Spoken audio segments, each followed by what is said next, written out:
as a matter of fact, RPN, Red Panda Network, conducts its community-based conservation activities on four major themes. First one, through the research and monitoring of red panda in the wild. Second is education and awareness. Red Panda Network also conducts field activities, field interventions on habitat management, red panda habitat management, and also to some extent in livelihood improvement. So besides that, besides those four major themes, Red Panda Network also conducts its activities, interventions, or some support activities on policies, as well as on coordination and cooperation. So beginning with the research, Red Panda Network work is upscaling the initial research work that was started in the late 1980s in Nepal by late Dr. Yonjan. And later in 2016, Red Panda Network, in collaboration with the Department of National Parks and Wildlife Conservation and Department of Forest, achieved a milestone research work in Nepal, which was National Red Panda Survey. So now coming to 2021,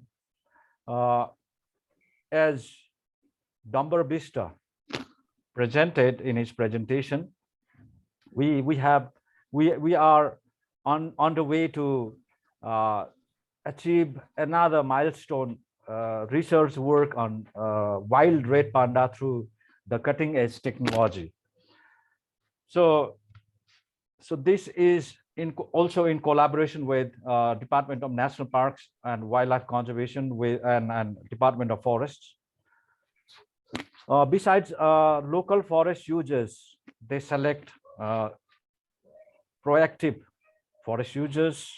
We train them, and they are recruited as forest guardians, which regularly monitors their community forests.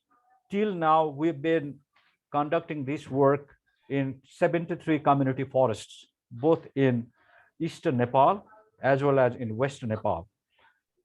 So in this work, 26 local municipalities are partnering with the local community forest users.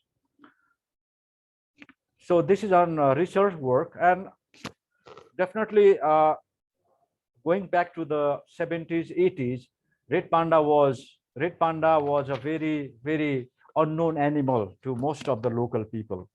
So in order to address that gap in knowledge and awareness, Red Panda Network also conducts activities on education and awareness.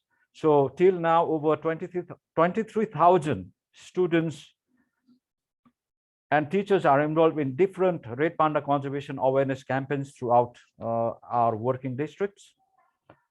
Likewise, over 700,000 parents as well as local people, they were outreached with red panda conservation awareness events, activities, and other information materials. On red panda, which was a species, as I mentioned, poorly known in the even in 2000s, are now known to the many different stakeholders, local people, stakeholders, even government, non-government organizations, staffs, and individuals. But unfortunately, illegal poaching and trade of red panda pelt is increasing in this context, and this recent pandemic also put biggest threat on regular monitoring in community forest, and also it also played a part to increase the incidence of poaching. So Red Panda Network also works with Department of Forests. Since we work only in the community forests, we don't work in the protected areas. We work only in the community forests. Therefore, we are collaborating with Department of Forest, district level Department of Forest staffs, as well as local security personnel and other, local municipalities uh, to establish anti-poaching networks there. So there are 6 different anti-poaching networks that we are working with at the moment.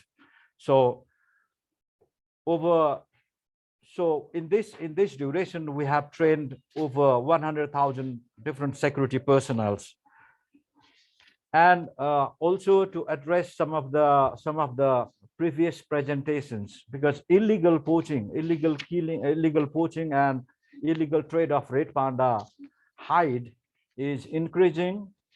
Uh, Fortunately, it's not that higher scale in Bhutan. I mean, it's now almost none in comparison to India and Nepal. So uh, as a way forward, Red Panda Network is working with different our board members, as well as inside and outside, to uh, implement or to introduce artificial intelligence in controlling this illegal trade of red panda.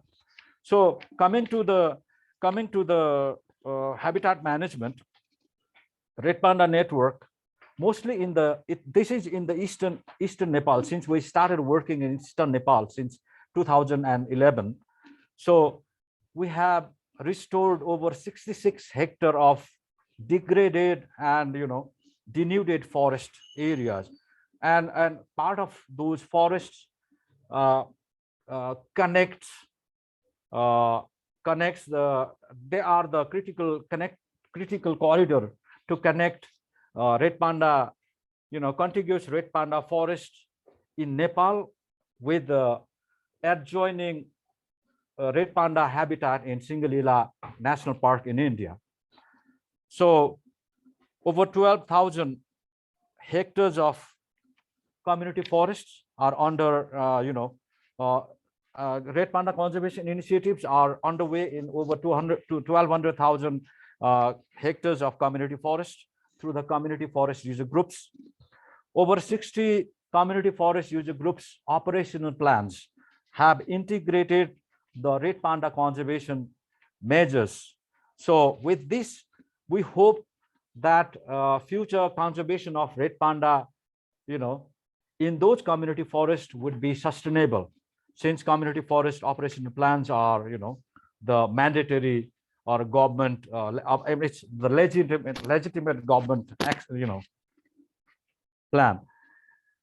So over 400, we have recent until now we have planted over 400,000 different native seedlings and saplings of red panda preferred species and other local native species of plants, saplings, and seedlings in those corridors and connectivities.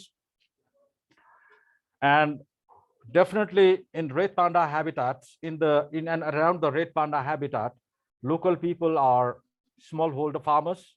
Definitely their livelihood is very difficult. So encouraging them in conservation of red panda as well as conservation of habitat is uh, next to impossible unless and until we address their livelihood needs.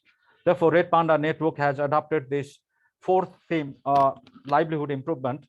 So in those areas, definitely there is no alternative of cooking and heating. So most of the people, they use firewood for cooking and heating. So in order to provide some alternative, Red Panda Network is promoting improved cooking stoves in those areas. So till now in eastern and as well as western Nepal, we have provided such facilities to over 300 families, and it would be adopted. Hopefully it will be adopted as a very sustainable alternative solution. So livestock herding techniques in red panda habitat, in and around red panda habitat in both eastern as well as in west Nepal, livestock herding practices are, it's a traditional practice. So that the practice is very closely integrated, closely related with the agricultural or farming of agricultural occupation of local people. So in order to improve their livelihood herd or livestock herding practices, Red Panda Network, we have provided them with support to improve their livestock herding practices with improved herding sheds, uh, to replace the traditional herding sheds, which uses, firewood, not only firewood but also the timber as well as other forest resources, to keep